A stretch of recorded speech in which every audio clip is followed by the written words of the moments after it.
Assalamualaikum warahmatullahi wabarakatuh.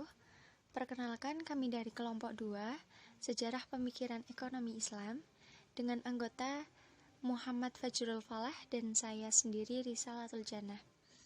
Kami akan membawakan presentasi dengan judul Sejarah Pemikiran Ekonomi Klasik. Selamat menyimak. Sejarah Pemikiran Ekonomi Klasik. Mazhab klasik muncul pada kisaran tahun 1780 sampai 1850. Pada dasarnya, pemikiran ekonomi aliran klasik menganjurkan kebebasan alamiah atau liberalisme, kepentingan diri, dan persaingan. Berikut penjelasannya. Kebebasan atau freedom yaitu hak untuk memproduksi dan menukar atau memperdagangkan produk, tenaga kerja, dan kapital. Kemudian, kepentingan diri atau self-interest, yaitu hak seseorang untuk melakukan usaha sendiri dan membantu kepentingan diri orang lain. Kemudian, persaingan atau competition, yaitu hak untuk bersaing dalam produksi dan perdagangan barang serta jasa.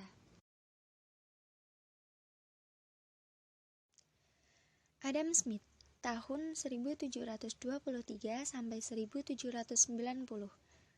Pemikiran Smith antara lain yaitu: yang pertama, sangat mendukung seminimal mungkin campur tangan pemerintah dalam perekonomian, adanya invisible hand yang membawa perekonomian pada keseimbangan. Yang kedua, perlu adanya spesialisasi atau pembagian kerja agar produktivitas tenaga kerja bertambah. Smith percaya bahwa pertambahan penduduk akan meningkatkan output per kapita dengan memperluas pembagian kerja. Yang ketiga, menolak kekuatan monopoli yang akan merusak pasar. Smith menyukai harga natural atau harga persaingan bebas daripada harga karena adanya monopoli, dan menolak pemberian hak eksklusif bagi perusahaan tertentu.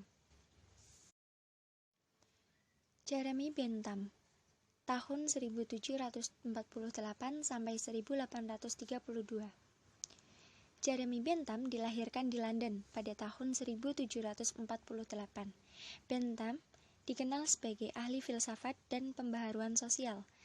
Sumbangan pemikirannya dalam ilmu ekonomi adalah tentang kepuasan atau utility.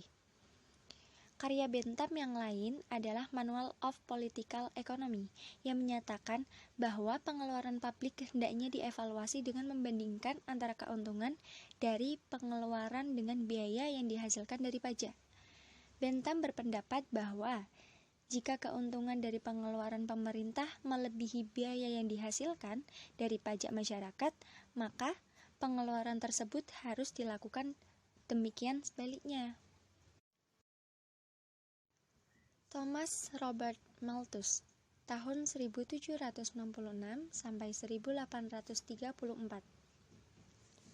Pemikiran Malthus dalam bidang ekonomi adalah Essay on Rents. Menurut Malthus, keuntungan adalah pengembalian kepada kapitalis karena usahanya memproduksi barang. Di samping itu, dalam esai tersebut, Malthus mengembangkan teori sewa diferensial. Biaya sewa eksis karena perbedaan dalam kesuburan tanah dan karena pemilik tanah membuat perbaikan atas tanah mereka.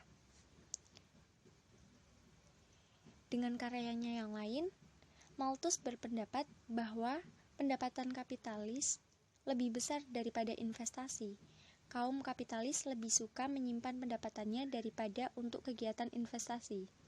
Sehingga Malthus mengusulkan negara untuk mengubah distribusi pendapatan, sehingga kaum kapitalis menerima pendapatan yang lebih kecil dan pemilik tanah menerima pendapatan yang lebih banyak. Jean Baptiste Say tahun 1767 sampai 1832. Say membangun landasan baru dalam model ekonomi klasik dalam 4 bidang, yaitu 1. Menyusun atau pengujian teori dengan fakta dan observasi.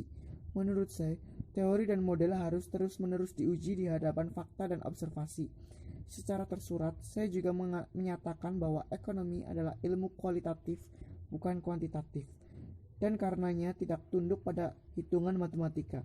2. Menyusun teori utilitas subjektif sebagai pengganti teori nilai kerja. Saya menyatakan bahwa dalam menentukan harga atau nilai barang atau jasa adalah utilitasnya, bukan biayanya. Gagasannya tentang peran vital entrepreneur. Saya memperkenalkan istilah entrepreneur. Entrepreneur adalah agen ekonomi yang mencari profit maksimal dengan mencari peluang yang besar. Seorang entrepreneur harus berani mengambil risiko karena kemungkinan gagal dalam berusaha pasti ada. Robert Owen, tahun 1771 sampai 1858. Usaha yang dilakukan oleh Owen adalah 1. Owen menerapkannya pada pekerja yang bekerja di perusahaannya dengan membangun fasilitas yang dibutuhkan.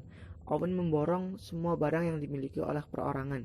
Kemudian barang tersebut dijual kembali kepada pekerjanya dengan harga rendah. Tindakan Owen ini mampu meningkatkan kesejahteraan pekerjanya.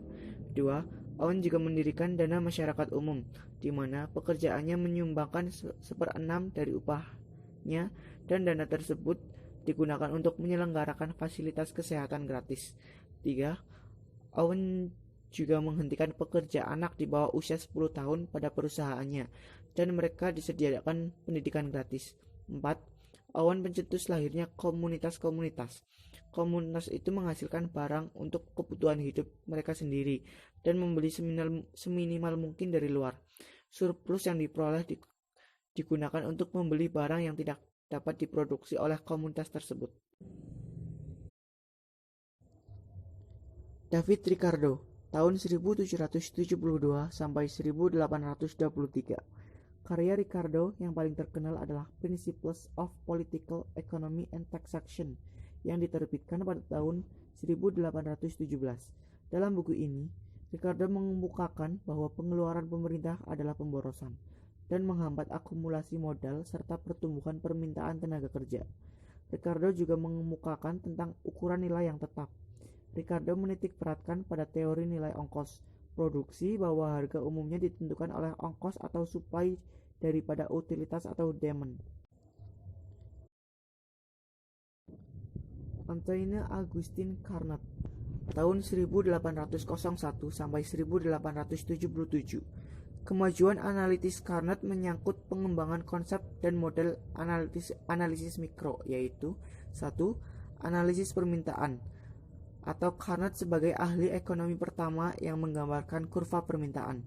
2. Analisis penentuan biaya dan produksi oleh perusahaan dan penjelasannya tentang bagaimana arbitrase akan menjamin harga barang dalam industri yang hanya terdiri dari dua perusahaan atau duopoli akan seimbang di seluruh dunia. 3. Analisis pertama tentang bagaimana pasar mencapai keseimbangan. Keseimbangan harga akan tercapai pada titik di mana permintaan dan penawaran adalah sama. Carnot adalah orang yang pertama yang membedakan biaya variabel dan biaya tetap.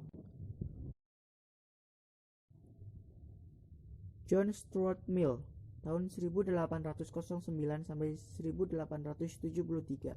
Konsep Mill pada ilmu ekonomi yang terkenal adalah tentang return to scale, ide tentang elastisitas permintaan, adanya trade-off sehingga terjadi ketidaksesuaian pada suatu ekonomi, serta opportunity cost. Mill menjadi pendukung kuat faham laissez-faire. Namun berbeda dengan Smith, laissez-faire dari Mill adalah bahwa faham itu diperlukan karena akan menghasilkan perkembangan individu yang terbesar. Mill menawarkan ideologi baru pada ekonomi modern, di mana hukum pasar harus dihormati untuk memahami kekuatan penawaran dan permintaan, kekuatan perdagangan dan berpikir bagaimana hal-hal akan terjadi tanpa melupakan peran pemerintah dan tanpa melupakan masyarakat yang berada pada pusat sistem dan tujuan tersebut. Sekian presentasi dari kelompok kami. Kurang lebihnya mohon maaf. Wassalamualaikum warahmatullahi wabarakatuh. Thank you.